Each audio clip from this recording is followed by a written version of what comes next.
After releasing 2 massive videos back to back, I haven't been able to write anything for this channel. I've been blocked. If you write, especially for a living, you've probably been there at some point. I'd pick up and drop scripts one after another until finally deciding to just stop working and take a break. This is an unforgiving course of action to take here on YouTube, but I felt it was necessary. I've been making videos on this site for a long time now, nearly all of them about video games. What they've taught me, the things they remind me of, and just generally discussing the impact they've had on the world. While it is liberating to be able to write about the things I love and articulate all of these things I'm feeling through them, I've always dreamt of delivering some of those feelings I convey in my videos through a story of my own. A story inspired by those things I love, but not beholden to them. Original stories, settings, and characters used as a vehicle to drive the things I'm passionate about. That has always been my ultimate goal. Over the past few months, I've shown Avatar: The Last Airbender to 2 of my closest friends who'd never seen it before. I've been with the show since Book 2 was released on DVD. I was there when Book 3 premiered, I was there for the Day of Black Sun, and I was there when Sozin's Comet arrived. Since then, the show has been a constant source of inspiration for a lot of my own creative endeavors, as I aim to create something even a quarter as good as it. In between episodes, I'd tell my friends about the airing history of the show, talking about the 8-month hiatus after the Day of Black Sun aired, the trailers that premiered at New York Comic Con, all of the work that went into each episode. I would not shut up. Eventually, one of them asks, "Why don't you make a video about Avatar?" And I just sat there and thought to myself, yeah, why don't I?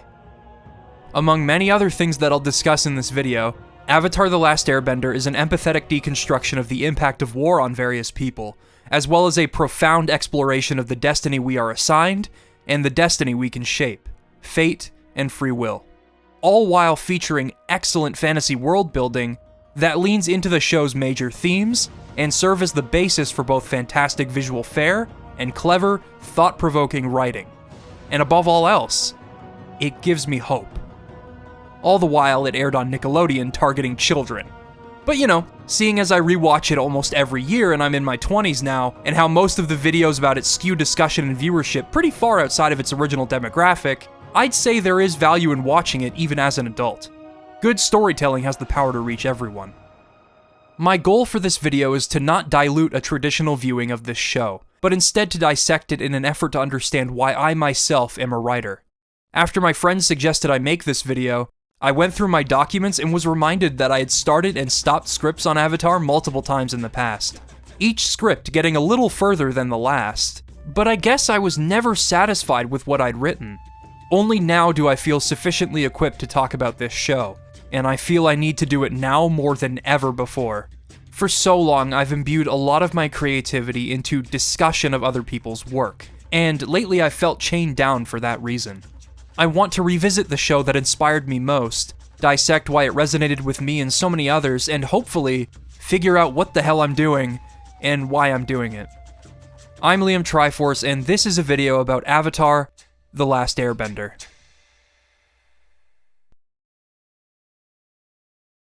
As I'm sure most of you know, Avatar was created by Mike DiMartino and Brian Konietzko. The 2 of them met at the Rhode Island School of Design and became close friends. After graduating, they went their separate ways to work on various animated series. Mike worked on Family Guy and King of the Hill, while Brian worked on Invader Zim. When Zim was suddenly and very tragically cancelled in 2002, Mike and Brian met to develop their own series for Nickelodeon. Both of them had similar goals in that regard, and although Mike would be out of a job while developing this series, his parents gave him their full support. Brian happened to get to know the vice president of animation development at Nickelodeon at the time while working on Zim, Eric Coleman. Eric told them that the network was looking for fantasy shows with rich lore, and though they had no ideas for it at the time, Mike promised they'd be back within a month with something to pitch. Brian had this sketch of a bald kid with a staff standing next to a giant polar bear dog and a robotic monkey. The monkey had an arrow on its head, and eventually he gave the arrow to the kid, creating what we now know to be the first drawing of Aang. Meanwhile, Mike had been watching a documentary on the survival of Sir Ernest Shackleton and his crew during an Antarctic expedition in the early 20th century, in which Shackleton ensured the survival of his entire crew against odds that seemed insurmountable.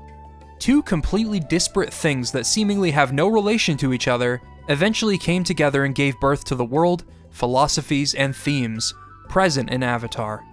One night, Brian is at yoga, drenched in sweat, when he suddenly has the idea to combine his drawing with the Shackleton documentary Mike was watching. He rushes over to Mike's place and they immediately get to work on fleshing out the concept. The ship stuck in the ice served as inspiration for one of the strongest symbols in the first episode of the show, and also inspired the Southern Water Tribe's plight with the Fire Nation pressing down on them. This led to the concept of the Four Nations, and in turn, bending. Eric Coleman was looking for a non-violent form of action. I'm guessing because if kids were to imitate it on the playground, they wouldn't be trying to kill each other. Bending not only accomplishes this, but each element has its own intricacies that make it fun to watch and learn about. And each form of bending serve as symbolic representations of the nature of each of the Four Nations and their people. To begin with, the style of martial arts for each element were informed by Sifu Kisu, the show's martial arts consultant. Mike and Brian agreed that emulating kung fu they'd seen in movies would seem derivative and repetitive before long, and Sifu Kisu's direction resulted in each element having a strong visual identity to match their thematic presence in the show. Earthbending, for example, is based on Hungar. Its firm, immovable stances keep Earthbenders rooted, and allow them to quite literally draw power from the planet itself. The Earth Kingdom has one of the strongest military forces in the world, serving as a thorn in the Fire Nation's side throughout the show. Attempts at taking the kingdom's capital, Ba Sing Se, failed, with Omashu only being taken after Aang reawakens and learns waterbending. The people of the Earth Kingdom are strong, and the Fire Nation just can't seem to break their roots. Well, until they do, but one step at a time here. Waterbending uses Tai Chi as a base for its movements, as the form is characterized by control, alignment, body structure, breath, and visualization. Tai Chi itself is artful and meditative as a form of martial arts, and waterbending is usually depicted through these calm and smooth movements that flow like water itself. The Water Tribe has fostered a deep respect for nature, both through their primary element and their survival in the harsh Arctic climates. Airbending is based on Bagua Zhang, a form chosen for its circular movements, or circle walking. Fighters typically change direction on a dime, and the style is known for evasive footwork. This is a style that perfectly fits the way Aang airbends swirling powerful currents of air at opponents, the way he conjures up the iconic air scooter, and even informing his pacifism in certain fight scenes. This not only gives Aang a fun, identifiable fighting style, a style that grants him the affectionate nickname Twinkle Toes by Toph, but it also is symbolic of his nature, and in turn the nature of the monks that raised him, as the nomads detached themselves from worldly concerns and found peace. They had the power, but they chose not to use it for violence, instead for recreation and altruism. Fire is a complex element, and perhaps my favorite to watch the show dissect. Firebending called for Northern Shaolin according to Sifu Kisu thanks to its crisp, swift, and powerful hand and leg movements. It's violent and dangerous, but also gorgeous to witness. Throughout the show, Aang learns the hard way that firebending is dangerous when one loses control of it, and the show often portrays fire as an element that spreads and destroys, contrasting the other elements water, earth, and air that foster and sustain growth. I mean, the entire war was predicated on Sozin's desire to share the glory of their nation with the world by force through imperialism. Firebenders often draw their power from anger, as evident in Zuko and Admiral Zhao. That being said, firebending is often some of the most fun to watch in the show. The fight scenes involving firebending have some of my favorite choreography, and the element is capable of producing some really beautiful moments. Iroh, for example, is one of the greatest firebenders in the show, and he isn't exactly what you'd call an angry guy. He even learns to redirect lightning shot at him by studying waterbenders and their sense of control and flow. For an element constantly portrayed as evil, where does he draw his firebending from? In the episode The Firebending Masters, Aang and Zuko seek to discover that very thing, and they find it in the original Masters, the dragons. To the viewer, it appears just as though they've deemed them worthy in a spectacular, harmonious tornado of multicolored firebending, but we soon realize that fire inherently is not necessarily destruction, but in fact energy and life itself, like the sun. Iroh once told his nephew that he faced the last dragon and killed it, but as evident by their reemergence, he lied to protect them, and the true meaning of firebending, from those that seek to destroy them. Fire is indeed a source of life, just as the other elements are. The perception of firebending and its nation outside the mainland has been informed by a century of war. This arc was compelling not just for Aang and Zuko learning that firebending can be beautiful, but also in transforming our own perceptions of firebending, showing us that the Fire Nation's violence and hatred is taught, and that it can be changed. Let the complexity of this element and its nation foreshadow the layered character writing and thematic beauty of Avatar we will soon be diving into. The four nations and their philosophies are not only rich in their presentation through real-world martial arts, but also in how those forms are symbolic of their nature, and their cultures are all significantly fleshed out. Not to mention, they're all just really fun to watch and think about. Avatar has some of the most vividly realized settings I've ever seen in an animated television series. The settings that belong to each element are represented both in color and in appearance. The water tribes both have structures made from ice and snow. The Earth Kingdom has these massive cities with green-roofed houses and temples all around. Omashu in particular has this vertical design with mail chutes that run from the top of the city all the way to the bottom. And naturally this leads to a spectacular action sequence with characters sliding down as they bend at one another. The Fire Nation primarily uses red and dark foreboding colors with these immaculately designed temples and vehicles, with an overall militarized aesthetic. That said, certain places in the Fire Nation, particularly natural settings and quaint little villages, are genuinely breathtaking, showing that the brutal look is merely representative of what the Fire Nation had become under Fire Lords Sozin, Azulon, and Ozai, and not necessarily what they always had to be if balance were to be restored. The air temples, however, have by far my favorite concept and designs.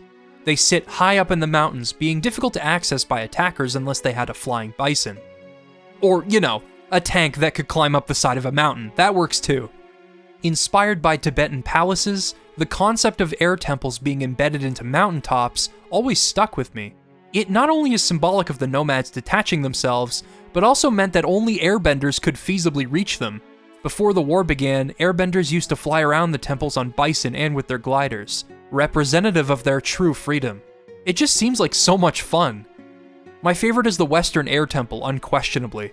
Probably my favorite location in the entire show. Upside-down temples underneath a cliff that allow them to hide from attackers, all the while being perfect for airbenders to traverse and explore. Of course, I could go further into the intricacies of bending, the customs of each nation and all that, but I just wanted to elaborate on why bending as a concept is friggin' genius.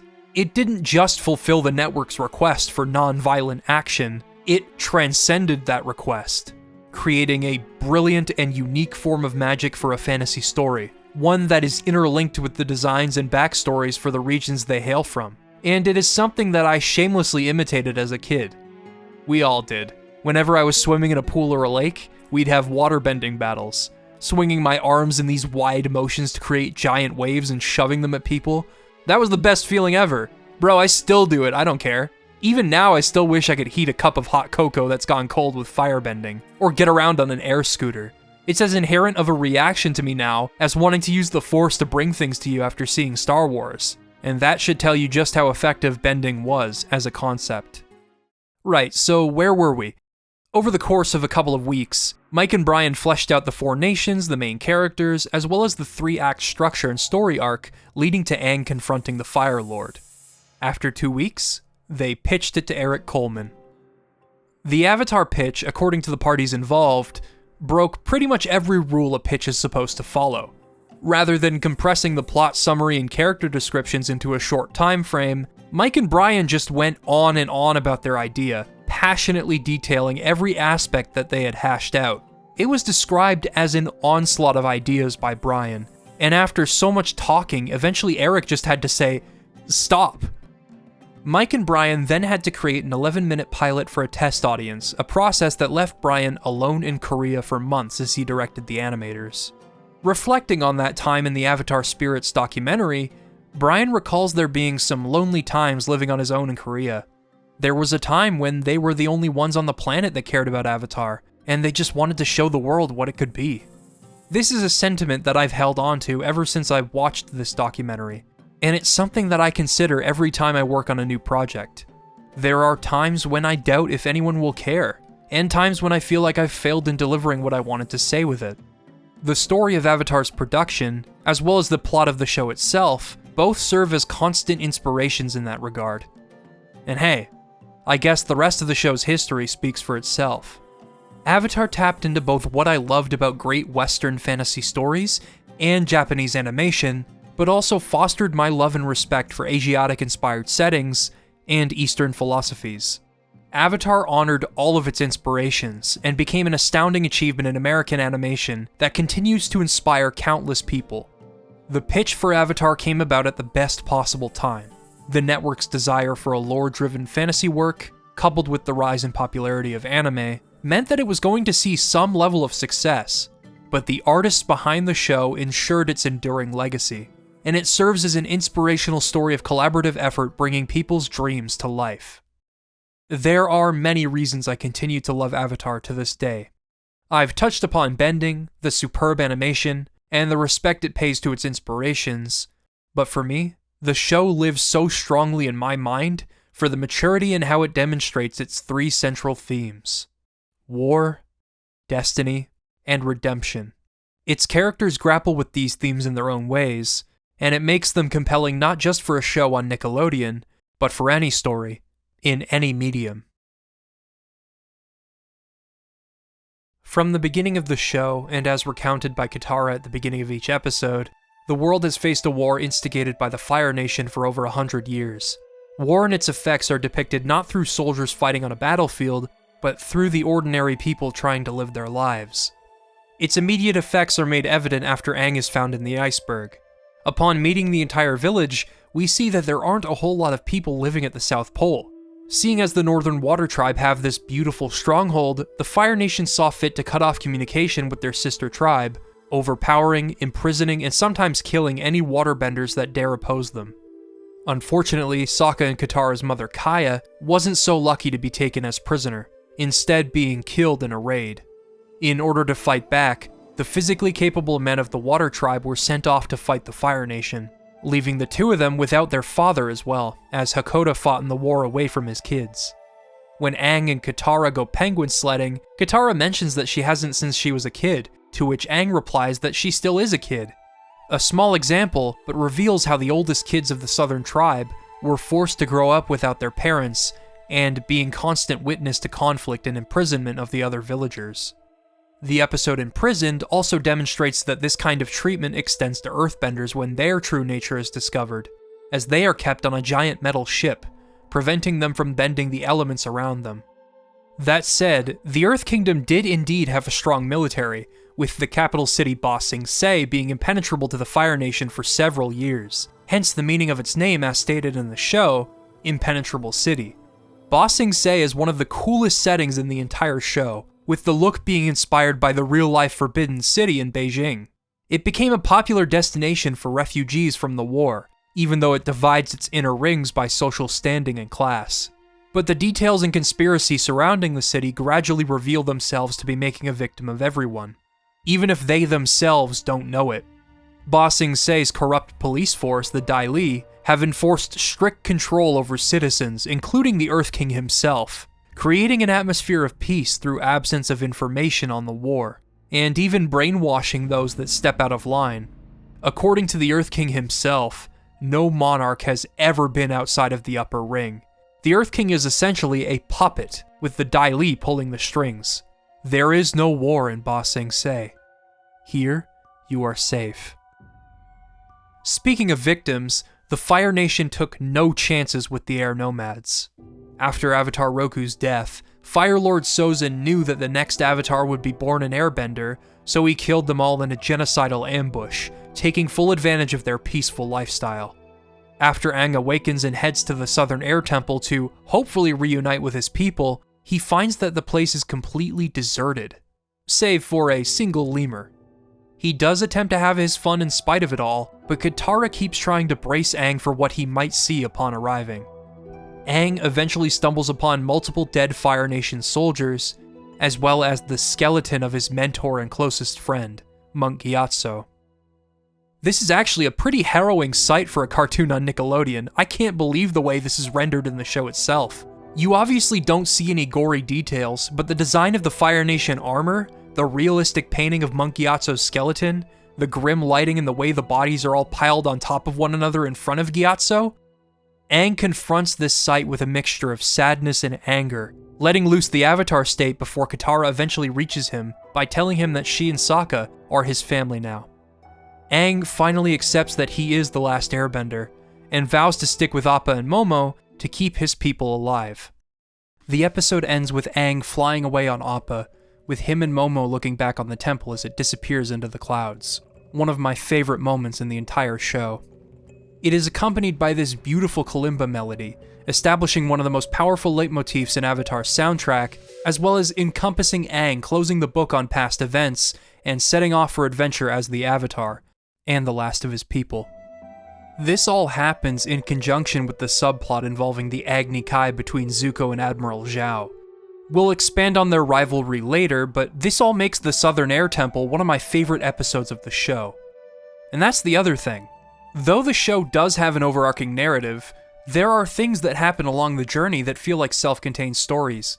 This allows for specific facets of the consequences of war to be highlighted in detail, in addition to the show's other themes, and it can even do this while still progressing the overall narrative, as showcased in the episode City of Walls and Secrets, where we learn about the Dai Li's control over Ba Sing Se.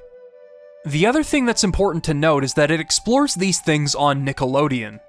This means that the writers often had to write for the restrictions of a children's network, leading to the concepts being explored through creative and often fun methods, while still paying respect to the serious issues at hand.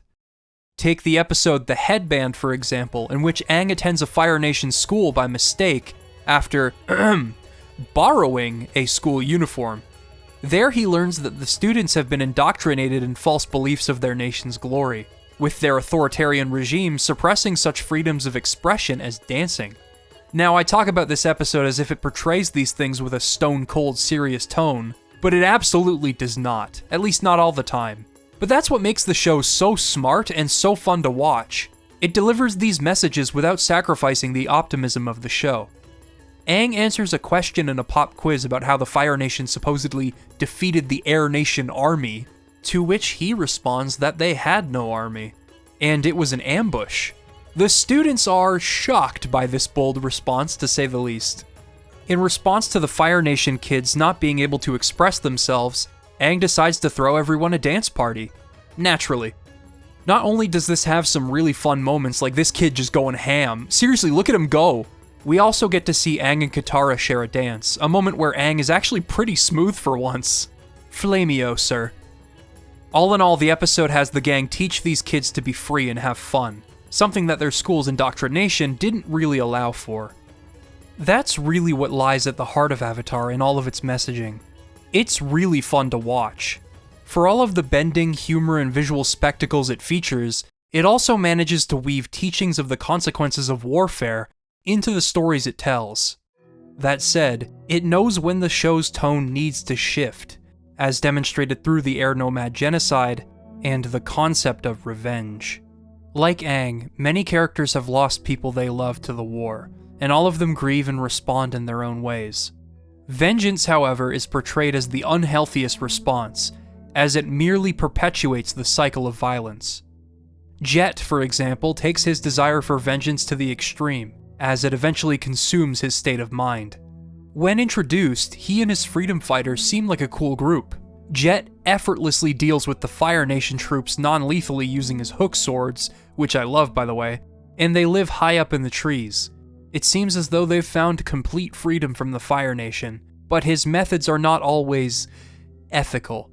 After watching him rob a defenseless old man that just happens to be a mere citizen of the Fire Nation, Sokka grows suspicious of him and finds out that he plans to wipe out an entire Earth Kingdom town that happens to have a Fire Nation garrison within it. This leads to a really cool fight in the treetops between Aang and Jet, as well as Sokka convincing the town to evacuate before they die. After the incident, Jet reappears on a boat to Ba Sing Se, with most of his freedom fighters having defected. Zuko and Iroh are on the run as refugees at this point in the show, and Jet helps Zuko steal some proper food from the captain of the ship. The dude is so focused on vengeance against the Fire Nation, however, that when he notices Iroh's previously lukewarm cup of tea has miraculously been reheated, he deduces that they must be firebenders. He doesn't actually see Iroh firebend, mind you. He just assumes that there was no other way Iroh could have reheated his tea. He was right, of course, but Jet has clearly lost some of his sanity in the pursuit of revenge. In attempting to expose Zuko and Iroh as firebenders inside of the city, the Dai Li carry him off and brainwash him into believing the war never happened. Even after Team Avatar managed to break Jet free of his brainwashing, and he is given a second chance to do what is right, he pays the ultimate price against Long Feng. As an aside, this scene went through several revisions in accordance with the network's policies against a character being killed on screen. This is part of the reason why Zhao was pulled into the water by the ocean spirit, and the only visual confirmation of Combustion Man's death was his prosthetic arm falling into the abyss after the explosion. This resulted in the writers having to figure out a solution to conveying Jet's death. The solution came in the form of a clever plot device established earlier in Book 2. Because Toph is blind and she learned to see an earthbend by sensing vibrations in the surrounding area with her feet, she also became adept in sensing the heartbeats of the people nearby, allowing her to know when someone is lying.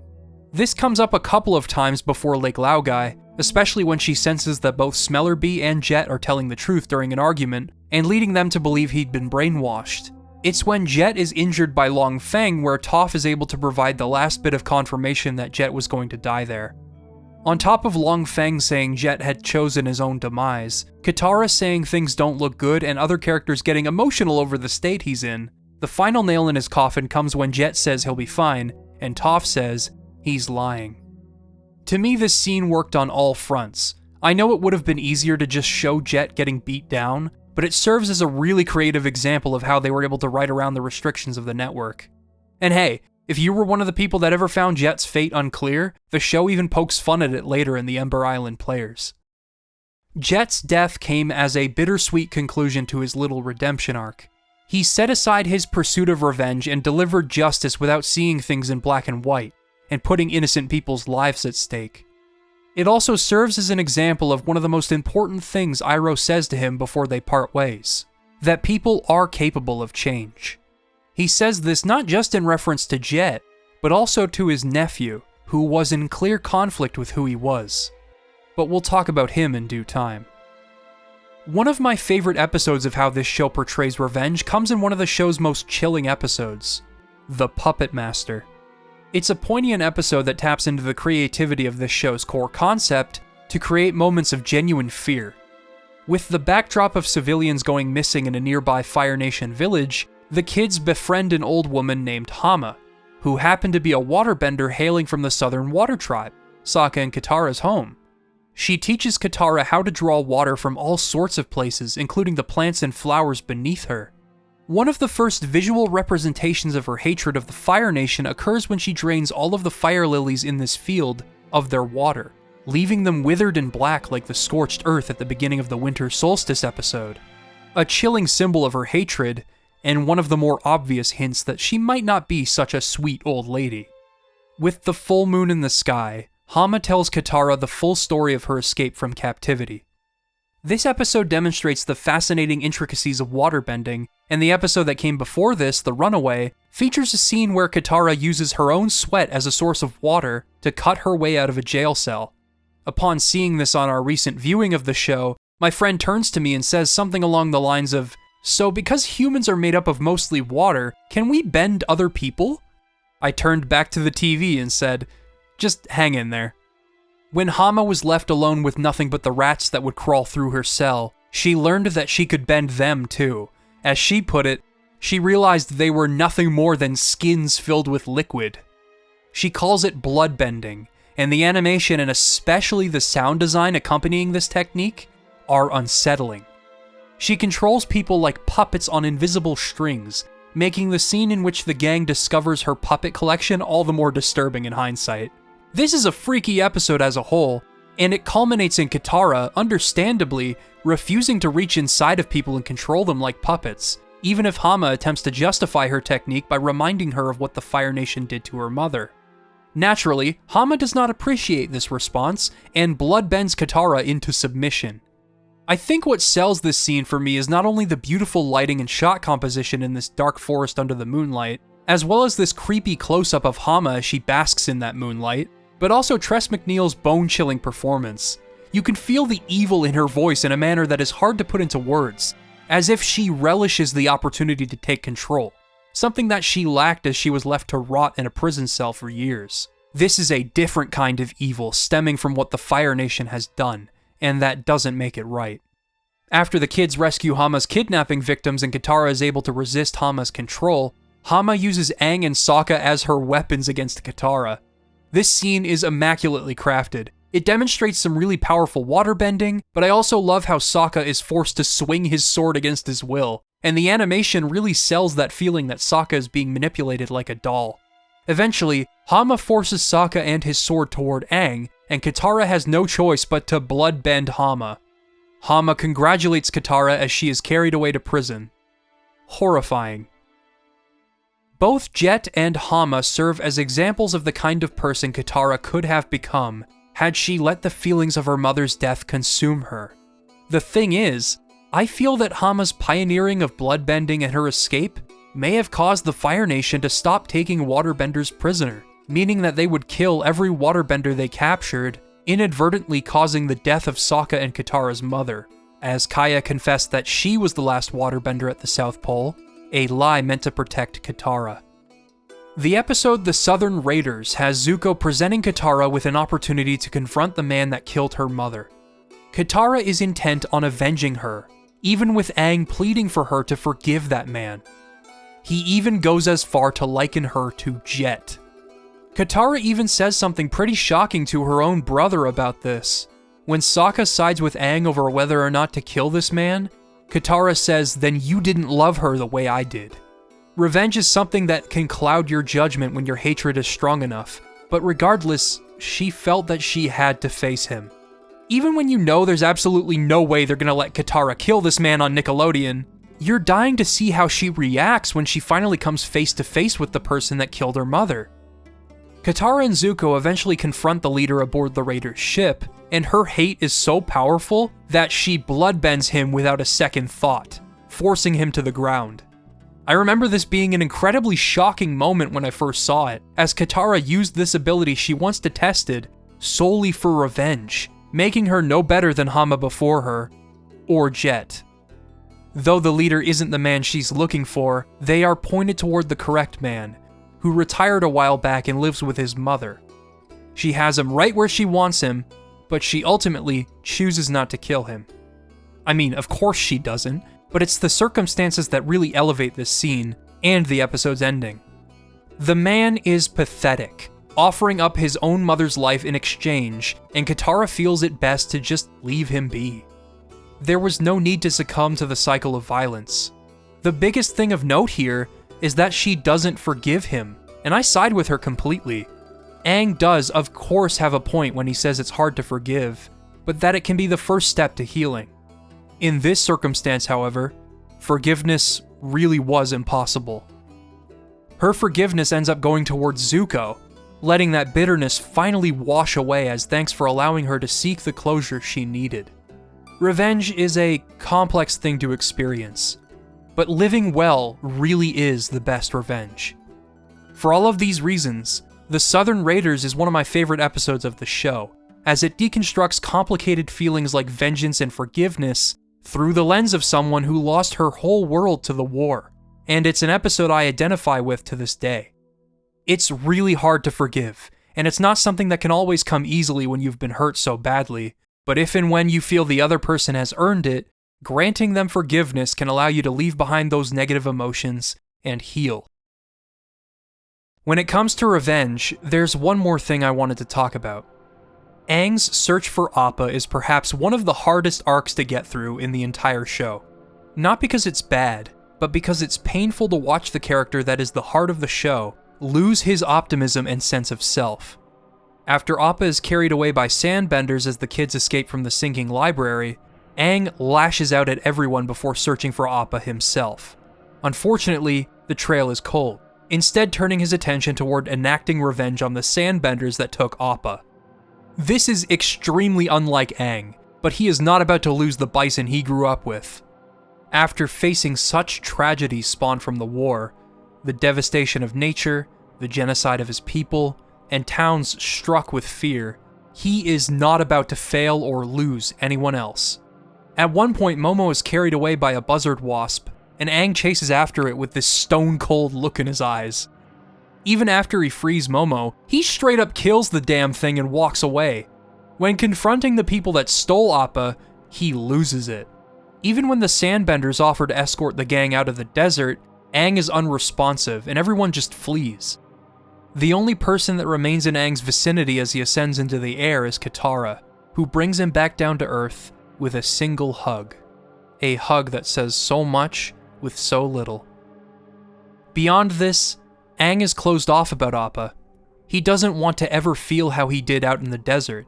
It was as if he didn't want to feel anything at all, as if the thought of it was too painful. Upon escorting a group of refugees through the Serpent's Pass, however, something happens that gives him the spark he needed to persist.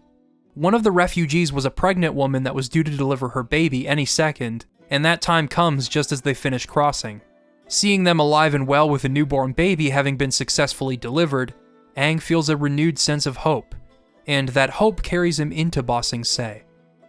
I don't want to sound like Katara in the Ember Island Players production when talking about hope, but hope is not exactly easy to maintain in circumstances as insurmountable as Aang's.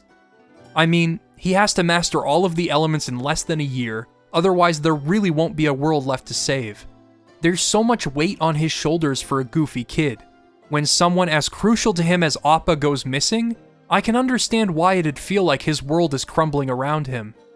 That being said, and again, not to sound like a parody, hope really is all you have in a situation like that. It might be easier to avoid feeling hurt, and it might seem foolish to maintain optimism, but it really is the one thing that will keep you moving forward, even if you have to search for that sense of hope. The search for Appa does resolve, but again, I'm gonna hold off on talking about that for a bit. As a final example of how the war has made everyone a victim, let's look at Fire Lord Ozai's own brother, Iroh. The man is consistently the voice of wisdom and reason for Zuko throughout the show, and he is always greeting people outside of the Fire Nation army with a smile. The war left him a changed man. Once the great General Iroh, he failed to keep Ba Sing Se under siege, and shortly after he found out that his son Lu Ten had died in the war.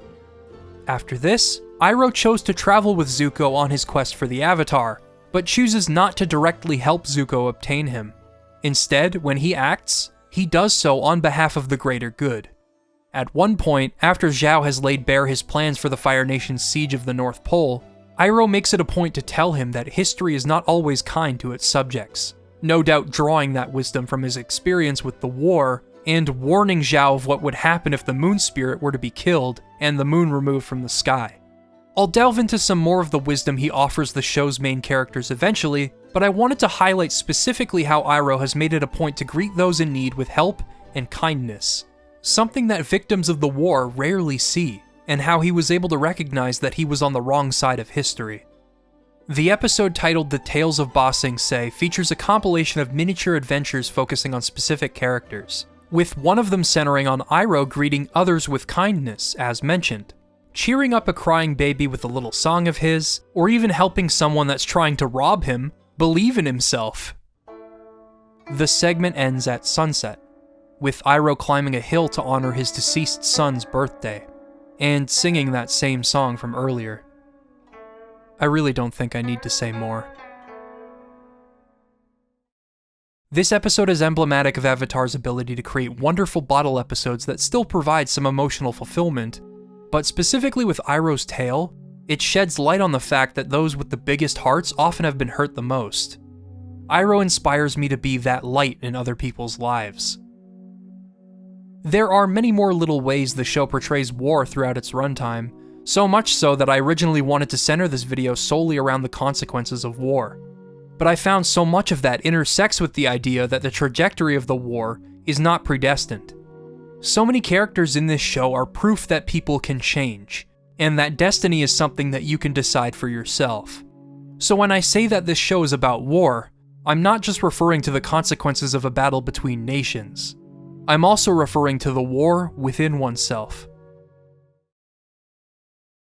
Throughout the show, several characters grapple with the concept of destiny, with them eventually figuring out who they most want to be. One of my favorite characters, Toph Beifong, is a great example. She was born blind to the wealthiest family in the Earth Kingdom, being protected and supervised her whole life. She discovered earthbending from a badger mole in a cave when she was young, and badger moles are blind just like her. This led to her developing her own style of earthbending by feeling the vibrations in the earth with her feet.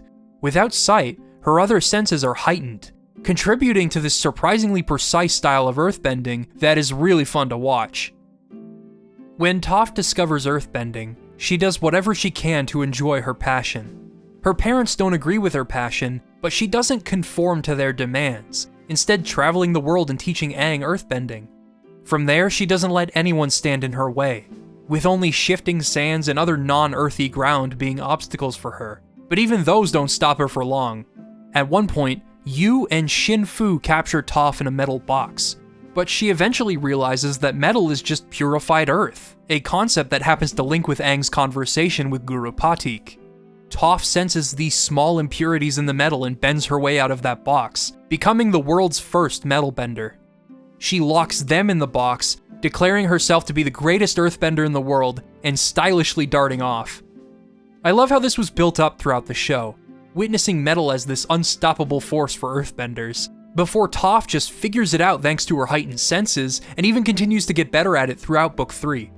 Not to mention, Toph is just a really funny character that pokes fun at pretty much everyone in the show, including herself. She's proud of who she is able to be around Aang and the others. We've discussed Katara's struggles with revenge, but she also faces systemic sexism when meeting Aang's waterbending master, as their customs prohibit women from learning waterbending for fighting. This leads to a pretty awesome clash of waterbending styles. Katara picked up most of her waterbending from practical experience, a street style in a sense, while Pakku had mastered traditional waterbending over the course of his entire life. It also serves as the first true showcase of just how much Katara's waterbending has improved, something that was gradually built up with each episode. One of the show's finest and most creative fight scenes for how it demonstrates different applications for waterbending, as well as growth in Katara. Eventually, Pakku finds Katara's necklace on the ground, a necklace he once gave to her grandmother in an arranged marriage. She ran off on him, and Katara mentions that her grandmother wasn't about to allow the tribe's customs run her life, leading to Pakku having a change of heart about teaching Katara. This also happens to connect with the subplot involving Sokka and Princess Yue. Sokka, despite being the so-called comic relief of the show, most of his personality being crafted by Jack DeSena's voice acting and improvisation, but he also grows quite a bit over the course of the show as he finds his place in the world, becoming a strong, lovable character in his own right. Initially, he is this sexist, cynical, and immature loser, but he soon learns to respect the Kyoshi warriors after he completely embarrasses himself in their presence, asking for forgiveness and apologizing, and in particular winning Suki over with his genuine display of humility. Inspired by his dad, Sokka stepped up to defend his tribe when all the men went to war, and he often proves himself to be a crafty warrior, like when the Fire Nation attacked the Northern Air Temple, or when he goes ice dodging with Bato.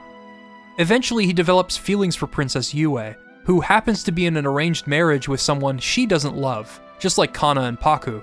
Ultimately, she turns into the moon, and fulfills her obligation to the moon spirit.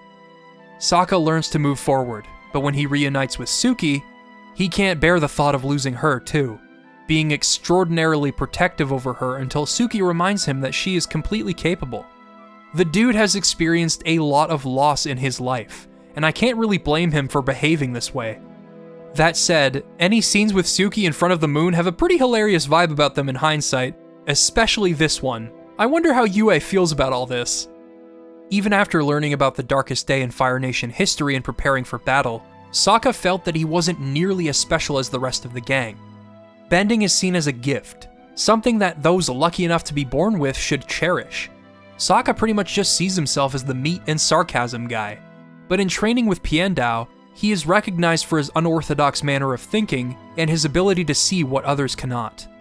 Even if he isn't necessarily skilled, he still demonstrates a talent that other warriors do not have: creativity, and that is something that should truly be cherished.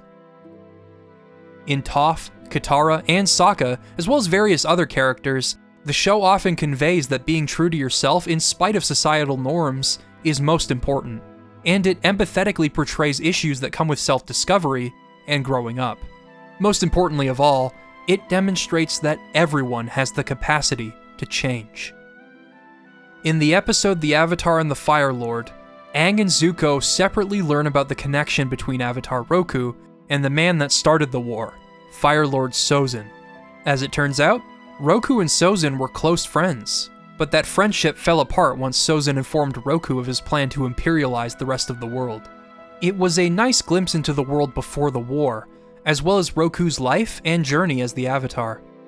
The point of this episode, however, as Aang puts it at the end, is to demonstrate that anyone is capable of great good or great evil, and that everyone should be treated as if they're worth giving a chance. The heart of Avatar: The Last Airbender's narrative is the duality in how it portrays destiny through Aang and Zuko. Aang's arc is a coming-of-age story about a carefree boy reluctantly accepting that destiny assigned to him, while still trying to maintain his own sense of self, while Zuko's arc stems from him figuring out how to deny a destiny someone else has forced him to pursue. In both cases, they have a responsibility to own up to, but Zuko's decision to veer away from that path and to follow the path of balance serves as the basis for one of the greatest redemption stories ever told. Aang and him are like yin and yang, opposites, but eternally connected. Let's go back to the iceberg. Aang and Katara have some fun, but a stumble into a grounded Fire Nation ship leads to them signaling their nearby location to the banished Prince Zuko. After fighting him off, Aang finally owns up to the fact that he is indeed the Avatar, but he never wanted to be. There is a moment of silence between characters here, and that melody I mentioned in the Southern Air Temple is first featured here, as Katara aims to ease him into his responsibilities as the Avatar. Over the next several episodes, Aang faces the consequences of his decision to run away. He observes the impact the war has had on the world. This guilt and pressure keeps building until eventually, he starts to have nightmares about his duty to the world. Meanwhile, Zuko intends to capture the Avatar to clear his name and get himself unbanished, but for reasons we do not fully understand. Although presented as a typical bad guy at first, his Uncle Iroh and the introduction of Zhao give us reason to root for him, despite Zuko actively trying to capture our protagonist. At first, Zuko's purpose for this quest isn't clear beyond, honor, but in the episode The Storm, the clouds begin to part, so to speak. Against the backdrop of a terrible storm brewing, Aang has nightmares about the pressure to live up to his destiny as the Avatar. Things come to a head when an old man blames him for the last century of war and suffering at the hands of the Fire Nation, and Aang runs away once more. At the same time, Zuko casts aside the safety of his own crew in the face of the storm, instead choosing to pursue Aang. Iroh tells the crew the story of why Zuko is dead set on capturing the Avatar, while Aang tells Katara the story of why he ran away from being the Avatar. The stories have strong parallels in how they have established destinies they feel they must see through. But while one must own up to their destiny for the sake of the world and the greater good, the other's destiny was decided by his father when he spoke out against a heartless war plan, marked by a scar on his face delivered to him by his father, and he feels things will somehow improve once he brings Aang to him. Aang feels tremendous guilt for turning his back on his people, but also anger at the idea of having no control over being the Avatar and being torn away from his closest friend and guardian, Monk Gyatso. It's hard not to empathize with every emotion Aang is feeling here. Katara eventually reminds him that had he not run away, he would have been killed along with the rest of his people. With Katara's mention of things being meant to be this way, the episode touches on the notion of dwelling on how things could have gone differently. There's no sense in trying to alter the past, as the only thing that remains undecided is the future. Aang eventually resolves to make the most of things while he is still alive, and owns up to his role as the Avatar gives people hope. At one point we witness flashbacks to Zuko's childhood, and his longing for things to return to the way they once were. Zuko continues to seek the Avatar, as the Avatar gives him hope. Before the end of the episode, Aang is able to save everyone from drowning amidst the storm, while Zuko chooses to respect and save the lives of his crew members. Aang and Zuko exchange a single look, symbolizing their connection through their concurrent struggles with destiny. I love this moment, and I love this episode. The following episode, The Blue Spirit, has us really detesting Zhao's selfish quest for political gain in capturing the Avatar, which serves as the catalyst for us to really start rooting for Zuko. Aang is captured by the Yu Yen archers after Sokka and Katara fall ill, but a mysterious vigilante with a blue mask sets him free. The point of this episode is to demonstrate the lengths that Zuko goes to in order to keep his hope alive. Literally. Once Aang realizes that Zuko is the Blue Spirit, he carries him off to safety, and once he reawakens, Aang has a brief heart-to-heart with him. He contemplates whether or not they could have been friends had circumstances been different. Zuko firebends at him in response, but it's clear that this did have some impact on him. At one point, he stares at the Fire Nation banner in his room, before rolling over and going to sleep. It's left ambiguous, but I feel it gives us our first hint of reconsideration on Zuko's part. It's not enough to kindle the flame, but it's the first spark. Zuko's journey to capture the Avatar reaches its climax in Book 1 as he sneaks into the North Pole while it is under siege at Zhao's command. Zhao at this point has gone mad at the prospect of power. He is a man consumed by pride, and a representation of what Zuko could become if he lets his chase for the Avatar consume him. At this rate, is the honor he seeks from his father worth restoring? Could that happiness ever actually return to him?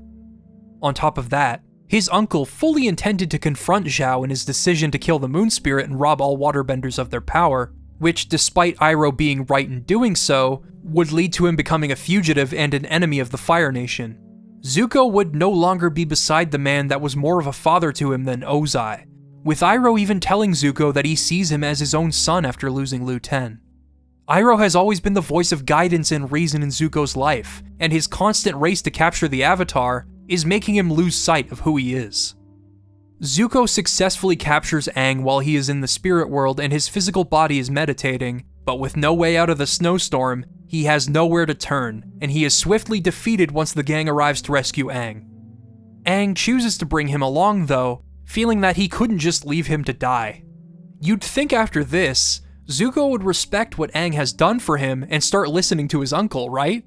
He even receives a firm reminder of the man he could become when Zhao refuses to swallow his pride and lets the ocean swallow him whole. Zuko has a lot to think about, and he chooses not to gun it for Aang right away. For now, a man needs his rest. This moment leaves Book 1 on a hopeful note for Zuko's character. Until they introduce Zuko's sister, Azula. What can I really say about her that hasn't already been said? As yet another foil to both Aang and Zuko, Azula is a cold, ruthless war machine that chases perfection and stops at nothing to get it. Her friends are essentially scared into submission to work with her, especially poor Ty Lee. Her flames are blue, not just to contrast Zuko's orange fire, but also because the blue part of a flame burns hottest. She has some of my favorite lines in the entire show, those lines demonstrating just how evil she is. She is incapable of empathy, with her own mother thinking she is a monster. And that's what makes her such a tragic character. But we'll talk more about that soon. Throughout Book 2, Zuko and Iroh are forced to live as refugees after Azula attempts to trick them into being welcomed home. This time on the run from the Fire Nation allows Zuko to witness firsthand how the Fire Nation's imperialistic war has scarred people, but it is still in such conflict with his objective of restoring his honor that he doesn't truly appreciate what he has seen. Iroh still refrains from interfering with Zuko's journey of self-discovery at this point, only continuing to give Zuko words of wisdom in the faint hope that he may absorb them. Iroh knows that Zuko's source of hope is the Avatar, and seeing as they live out of caves and are surviving in the wild, he attempts to inform him that there is no shame in poverty, and that in these darkest times, hope is something you give yourself. Zuko sets off on his own after thinking about what Iroh said to him, which is definitely not the response Iroh wanted to hear, but he still chooses not to interfere with his path, as Zuko is still clearly not listening, and any attempt to sway him would be futile. This leads us to one of the show's best episodes, Zuko Alone. The episode is written and directed like a classic Kurosawa film, as Zuko finds himself a lone warrior in a small town, caught up in the midst of conflict. In the beginning, we see hints of Zuko's strong moral compass, something that his sister lacks, and that which has made him compelling thus far. He makes crucial choices throughout this episode. In spite of his hunger, he elects not to rob the couple of their food. He chooses not to rat out the kid that threw an egg at an Earth Kingdom bully, a group of which have been taking advantage of this small town for a while. The story of his time with the kid and his family intersect with tales of Zuko's past, in which we see just how much Zuko is like his mother Ursa, and how Azula has always had those psychopathic tendencies, being more in line with her father. Azula has no tact whatsoever in these flashbacks, man. Even after it is announced that Iroh lost his son in the war, she presents no sympathy. And it's not like she's too young to understand what it means, she finds it amusing. She seemed to always be incapable of processing anyone's feelings other than hers. On the other hand, Zuko fails to impress both Ozai and his grandfather Azulon, feeling as though he is a failure in comparison to his sister. After Iroh lost his son and withdrew from the war, Ozai suggests revoking Iroh's birthright as heir to the throne, to which Azulon punishes him with the sacrifice of Ozai's firstborn, Zuko. Naturally, Azula taunts Zuko with this information before Ursa pulls her away. Just remember, Azula always lies.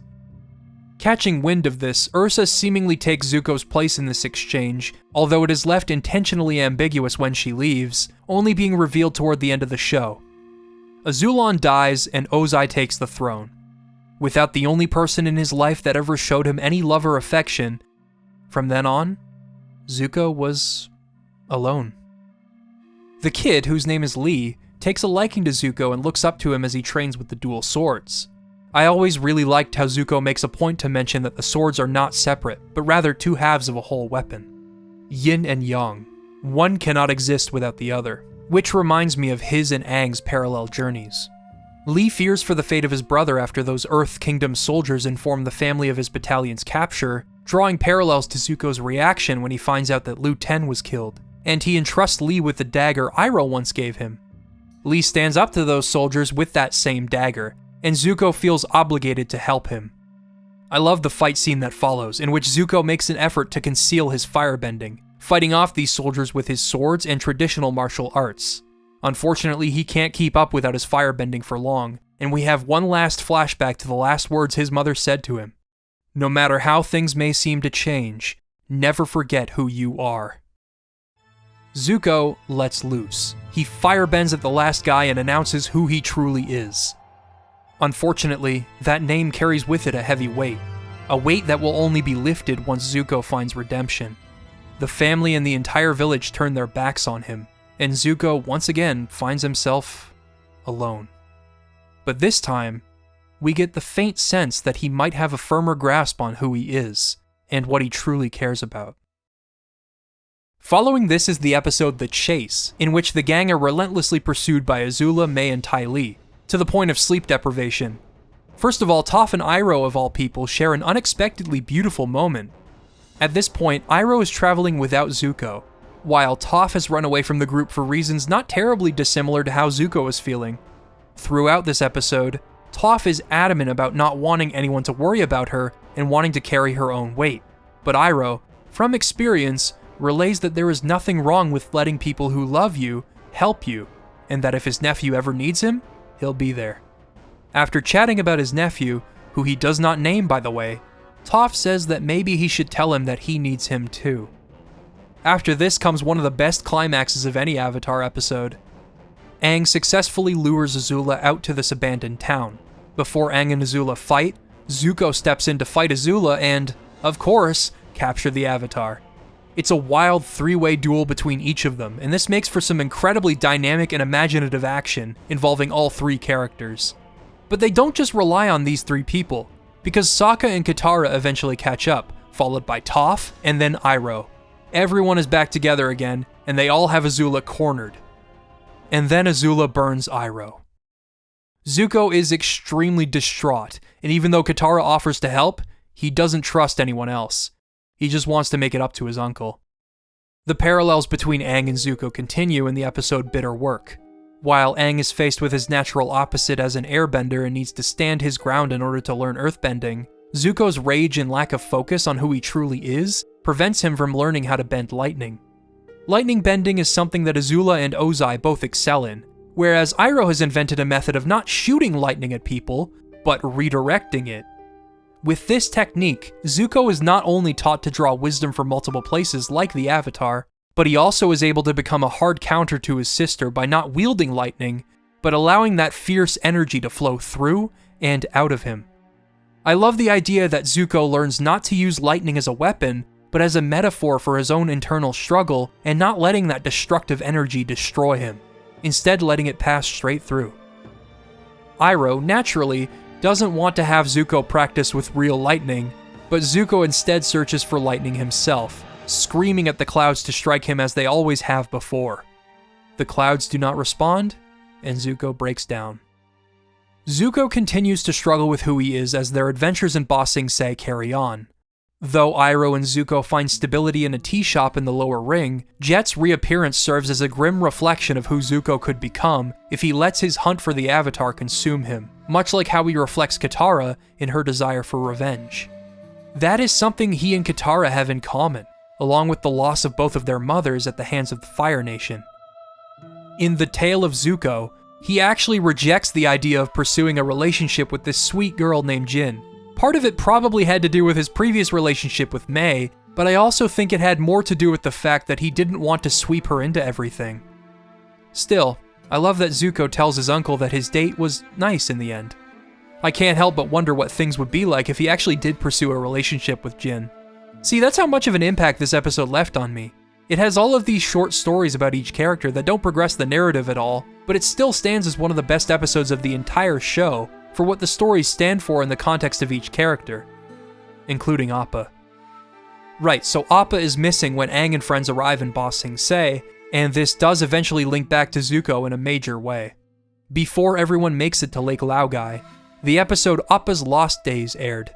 The episode is an emotional look at the trauma Appa experienced while lost, being swept up in an abusive circus, trying to survive in the wild, but even then, small glimmers of hope exist when the Kyoshi warriors clean him up and set him free. And he meets with Guru Patik, who attaches a letter for Aang to Appa's horn. But just when you think things are looking up, Long Feng of the Dai Li intercepts Appa and keeps him locked away underneath Lake Laogai. While Aang is scattering flyers around in the hopes that someone has seen Appa, Zuko catches one and feels that he must find that bison. At this point, it is utterly painful to see Zuko stray from the path in front of him and Iroh. His uncle is finally getting a tea shop, and they're living a peaceful life in Ba Sing Se, but Zuko still wants to stir up trouble. He says he wants his destiny, but what he doesn't understand is that it doesn't have to mean what he thinks it means. Once again, he dons the mask of the Blue Spirit and weasels his way underneath Lake Laogai, face to face with Appa. But this time, Iroh follows him, leading to not just Mako Iwamatsu's best vocal performance as the character, but also one of the most crucial moments in the entire show. Not once has Iroh ever forced Zuko to do anything, but this time, he is the most persuasive he's ever been. He confronts Zuko about his lack of thought when pursuing the Avatar, and begs him to reconsider. Is it your own destiny, Zuko? Or is it a destiny someone else has tried to force on you? After being cornered by his uncle, Zuko finally decides to let Appa go free, and he tosses his mask into the lake. The Dai Li's conspiracy to control the government has been unearthed, and the gang now find themselves in combat with them. Just as they are quite literally boxed in, Momo flies off into the sun, with you-know-who emerging from its light. Appa decimates them, skipping Long Feng across the lake like a stone and spitting out his shoe. So gratifying to witness after everything everyone has been through. I missed you, buddy. That line always gets to me. From here, Zuko's actions are in such conflict with his image of himself that he falls ill, having dreams that symbolize this conflict. Does he pursue what he's always wanted? His honor, his throne, the love of his father? Or does he enjoy the quaint, peaceful lifestyle that he and his uncle have built?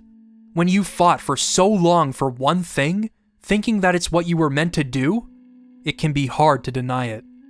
At one point, he dreams he is going to wash his face and look in the mirror, but it turns out he looks like Aang, as his nature is so much like Aang's. But this so-called destiny he keeps pursuing is so unlike who he truly is on the inside.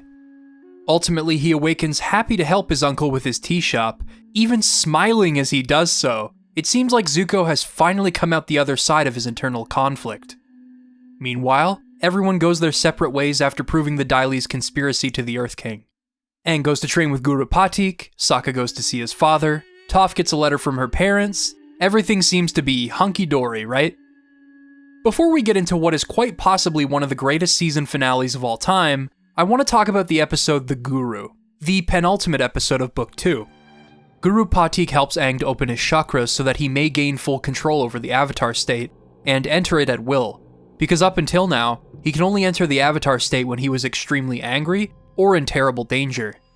Guru Patik's guidance allows Aang to accept all that has happened to him.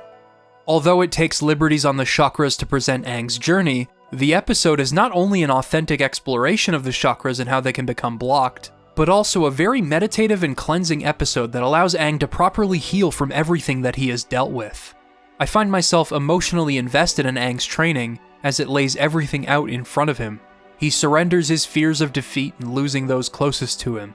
He accepts his guilt and forgives himself for leaving his people behind. He allows his grief to flow through him, accepting the loss of his people, and letting go of the past. This episode really puts into perspective just how far Aang has come in accepting his destiny and letting go. A journey with details that run parallel to how we so desperately wish for Zuko to break free of his past as well, and determine his own destiny.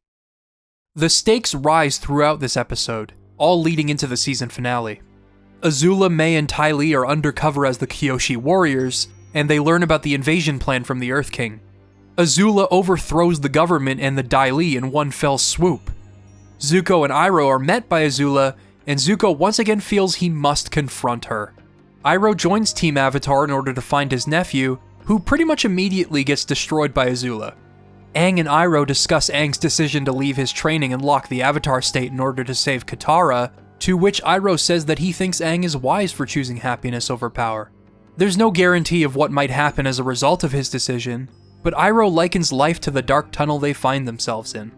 If you just keep going, you will find yourself in a better place. Iroh's words set the tone for this final sequence. Zuko and Katara share a moment together in which they realize both of them have been scarred by the Fire Nation, but they are interrupted by Aang and Azula. While we were watching the show recently, I could hear my friends saying, "Don't do it, Zuko." Though we might think he has finally realized what is important, Azula tempts him with an immediate path to his honor, his father's love, and everything he thought he'd always wanted if he were to team up with her and fight the Avatar. He is at the most important crossroad and he needs to choose his destiny. There's a moment where Zuko looks at Azula, and then turns his attention to Aang, and he makes his choice.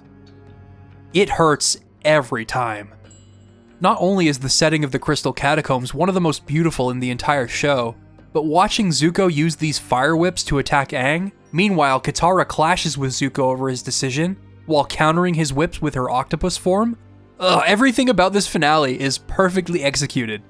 Just when you think Zuko is about to turn over a new leaf, he is tempted by honor and his so-called destiny. He does feel remorse for his choice to betray his uncle at the end of the episode, dangling hope over our heads once more and consoling us after what happens to Aang. Aang realizes he is outmatched and chooses to let go of Katara in order to go into the Avatar state. It's worth mentioning that in the season premiere, Roku informed Aang that if he were to die in the Avatar state, the Avatar cycle would cease, leaving the world without an Avatar to save it. So he enters the Avatar state, everything seems fine, and then Azula electrocutes him and kills him. Thankfully, that spirit water from the beginning of the season came in handy, but with this, the Earth Kingdom has fallen, and the whole world thinks the Avatar is no more. Man, what a great finale. A painful one to be sure, but a great one nonetheless. But what was even more painful was the wait for Book 3's premiere. The Crossroads of Destiny aired in December of 2006, while Book 3 wouldn't air until September 2007. Book 3 deals primarily with redemption and healing after failure and loss. Aang feels he needs to redeem himself after failing the Earth Kingdom and the people of the world that hoped he would save them. He feels anger at the prospect of people putting their lives on the line as a result of his failures. Eventually, he accepts that he must remain hidden so that everyone can live to fight when they need to most. The Day of Black Sun. This is the day that everyone has been preparing for. The darkest day in Fire Nation history is back again, And without firebending, it seems like a surefire victory. Sokka has been preparing for this day pretty much his whole life. Everyone across the entire series comes to assist in the invasion. Aang experienced severe anxiety before the invasion, being unable to sleep properly, having nightmares and some wild daydreams. Love that episode just for the absurdity of it. Eventually, Aang is ready to set off to confront the Fire Lord. In the event that he doesn't make it back, he says goodbye to Katara in a pretty major way and flies off. But they knew. Azula heard about it from the Earth King, and the Fire Lord is taking refuge in a secret bunker. This is the episode where I think I hated Azula the most. Not just because she orchestrated a contingency plan for the invasion, but also because she has the audacity to taunt Sokka with Suki's imprisonment after the Kyoshi warriors were defeated, just to buy the Fire Lord time. The episode, though wonderful and exciting, also hurts as Aang feels he has failed once again. Aang announces to the adults that are staying behind to surrender as war prisoners that he will make it up to them. No matter how many times he fails, he keeps going through that dark tunnel in the hope of finding the light. And, as with every major failure our main characters face in the series, comes a spark of hope. Even though the Avatar is still alive after Zuko is welcomed back into the Fire Nation, whether or not the Avatar was captured has no bearing on Zuko's realization that everything he thought he'd wanted wasn't what he wanted after all. He attempts to seek guidance from his uncle, but Iroh is cold and unresponsive after Zuko's betrayal, once again letting Zuko figure things out himself. The episode The Beach is not your average beach episode, as its objective is to have Zuko revisit a destination from his childhood and sort out his remorse. He looks over the portraits and memorabilia from back then, and we have this single shot of Zuko putting his hand over his baby handprint, a shot that I perceived as Zuko finally learning to let go of the past that would never return. He lays everything out for everyone over the fire and determines that even after his father resumes speaking with him and he has everything a prince could want, he is angry at himself for not knowing between right and wrong. When he attends his dad's war meeting before the Day of Black Sun, he describes himself as the perfect prince, but he wasn't himself. During the solar eclipse, Zuko finally confronts his father. He deconstructs the cruelty of what his father did to him and how the path he sent him on was never Zuko's own. He relays his true feelings on the Fire Nation's imperialistic war, calling their teachings of their desire to share their power with the world an amazing lie. Avatar has a lot of real-world parallels in its fictitious depiction of war, and I particularly identify with Zuko's acknowledgement of the world's hatred of the Fire Nation. Iroh's words come to mind: history is not always kind to its subjects. Many developed countries with formal militaries have done some pretty awful things, and war, colonization, and imperialism have made the entire world a victim. But it's not like Zuko hates his nation and wants to abandon it. He wants to replace the fear the nation created with peace and kindness. He strives for change. Clearly, his uncle has been getting to him.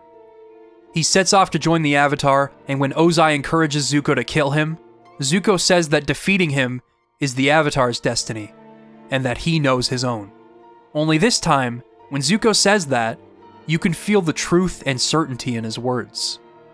Even though Ozai buys time for the eclipse to end by informing Zuko that his mother is indeed still alive, he uses the subsiding of the eclipse to shoot lightning at Zuko, who redirects it and runs off. Ozai's own brother passed the technique on to Zuko, who would then pass it on to the Avatar. He let that anger flow through him, and then he let it go. This speech marks the completion of Zuko's transformation, deconstructing the core themes of the show in front of the main antagonist, all the while instilling hope in an otherwise bleak and failed invasion. With Zuko on board, Aang has a firebending teacher, and the world is one step closer to balance. Aang and Zuko are going to seek redemption together. This wouldn't be an easy process. Zuko still had loose ends to tie up. He needed to apologize and demonstrate remorse, as well as get rid of that assassin he sent after Aang. Yeah, Combustion Man was Zuko's doing when he was confused enough to think he wanted the Avatar's demise ensured. As an aside, Combustion Man's mute personality and whole gimmick are both awesome, making him one of the most intimidating villains, with his ambiguity being his greatest aspect. How did he become what he is? An accident? Did it happen at birth? Personally, I love the fact that we never find out. Zuko acknowledges the hurt that he's caused the gang, and apologizes to Toph for accidentally burning her feet. He is learning to control his firebending and in turn his anger, so that he doesn't hurt the people he cares about. In the episode The Deserter, Aang learned the exact same thing from Zhang when he accidentally burned Katara, and remembering this, he accepted Zuko as his firebending teacher. Finally, Yin and Yang have come together. The flame of hope has been ignited, and balance is on the way to being restored. Following this, Zuko recalls something his uncle once told him about destiny. If he keeps an open mind and heart, then he'd find his own destiny someday. It seems those words have sunk in, as he now knows who he wants to be. From here, Zuko pays for his past transgressions through assisting everyone in completing their own personal journeys. He helps Aang discover the true source of firebending, he helps Sokka redeem himself by rescuing Suki and his father from the boiling rock, and he even helps Katara work through her feelings of hatred and desire for revenge. Zuko lets down his walls on multiple occasions and allows himself to be a normal teenager, like the rest of the gang. In helping everyone and bonding with them, he has an opportunity to help himself and find redemption. Sometimes, helping others is the best way to help yourself. I don't think I need to say this, everyone knows it, everyone has said it already, but I'll say it anyway. Zuko is one of the greatest characters ever conceived for television. His journey directly parallels and complements Aang's journey. While Aang owns up to his destiny after initially being reluctant, Zuko denies a destiny decided for him. All the while, they both eventually figure out how to stay true to who they are, just as Aang's people and Zuko's mother and uncle always hoped. And they atone for both of their past failings and heal. The two of them create balance and serve as a vehicle for the show's three primary themes. They deliver the impact and consequences of war, the notion of being able to choose your own path, and the possibility of redemption. But most of all, they give people hope. Each of them follow the hero's journey archetype, but the presentation of their journey's duality is what makes Avatar: The Last Airbender such a brilliant and fulfilling experience. It's worth mentioning that after the day of Black Sun, Avatar went off the air for another 7 months. This means that immediately after Zuko confronted his father, the show went on another break. The episodes The Western Air Temple and The Firebending Masters did air over the following weeks here in Canada, but it was still brutal having to wait. That's because the team were cooking up an explosive series finale, one that took much longer than anticipated. Eventually, Mike and Brian premiered a trailer for the second half of the show at New York Comic Con, and Nickelodeon scheduled a new episode every day in an event they called the Countdown to the Comet. Even though I am Canadian, I was visiting family in America during one of our annual summer trips, and I was actually able to watch this finale along with everyone else in the country as it aired. I remember watching that finale in awe of what I was witnessing. It was legendary. Not only did everyone on the team want the finale to have the best animation and visuals in the show, feeling almost as though it were a theatrical film in scope and quality, the show's composers, Jeremy Zuckerman and Benjamin Wynn, felt that they needed live strings in order to respectfully score the episode in the manner it deserved. They apparently sent an email, which was received by the president of Nickelodeon at the time, and he gave them his blessing immediately. Sozin's Comet premiered for the cast and crew of the show first, at the Paramount Theater in Los Angeles, in which everyone was moved by its quality. The thing that I remember most was that my wife just kept squeezing my hand tighter, tighter, tighter, tighter. And she looked over at me and said, "This is the best thing that you've ever been a part of."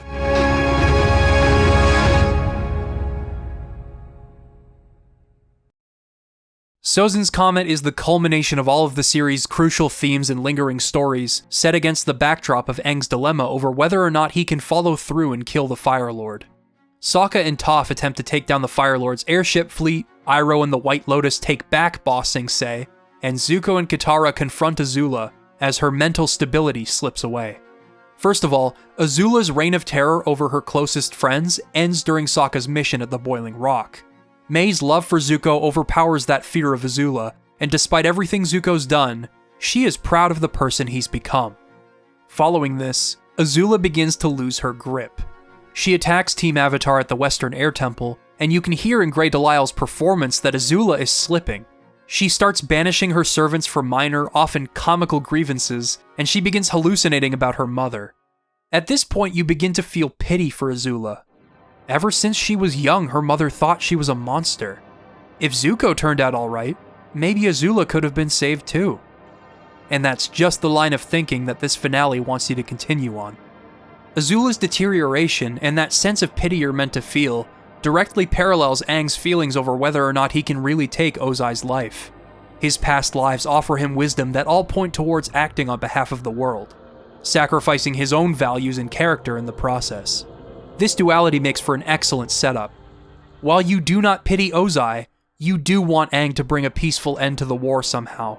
It just feels right to end that cycle of violence. Meanwhile, you once didn't pity Azula, but it now pains you to see her mental state deteriorate. One of the show's most profound messages is that everyone should be treated as if they are worth giving a chance, and we can see that on full display here. Zuko even displays some of Iroh's wisdom when Aang storms off to figure things out. Katara tries to run after him, but Zuko tells her that he needs some time to sort it out by himself, drawing from personal experience with his uncle. A nice way to come full circle. Speaking of his uncle, it's been a while, hasn't it? Iroh broke out of prison on the day of Black Sun, reuniting with the White Lotus.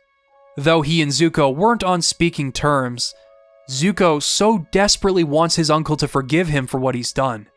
We've seen Zuko both redeem himself and find his way, and his apology to his uncle is one of the most heartfelt, emotionally resonant moments in the entire series.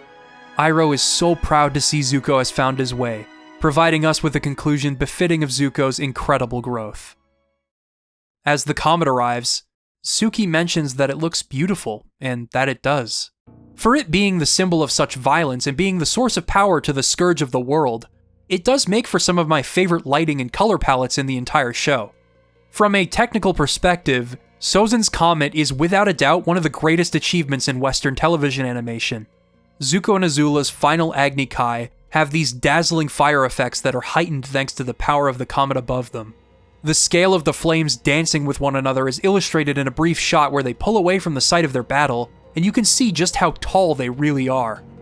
Zuko not only casts aside his sister's fire, but he daringly confronts it. He stands his ground and doesn't falter, standing to the side of that blazing inferno and sending it right back at her. Zuko's firebending has this elegant sense of control for once, whereas Azula's is violent, chaotic, and unhinged. Aang and Ozai's battle contains gorgeously directed action, with these wide panning shots to emphasize the scale of their bending as they track one another amidst the spires, and close, brutal choreography so that viewers can feel the weight of every blow, no matter how big or small they might be. There are so many angles edited together in a steady display of stunning animation. The fire effects here are once again massive and hypnotizing, pretty much engulfing and swallowing Aang as he desperately tries to defend himself. At one point, he is forced to catch Ozai's lightning, and he redirects it. He almost fires it back at Ozai, which would kill him, and Ozai looks on with this expression of shock. Not just because Aang is about to kill him, but also because I think he realized that the technique his brother developed has been passed down to the Avatar, and casting aside the nature of those people in his family, has finally caught up with him.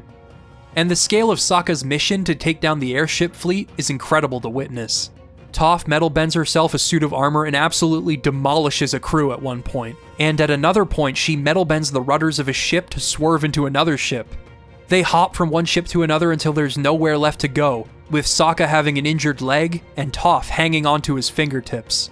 I love watching Sokka fight to his very last breath. Sokka demonstrates such courage here. Toph demonstrates once again that she is the greatest earthbender in the world, and Suki swoops in at the last second after being separated from them to save the day.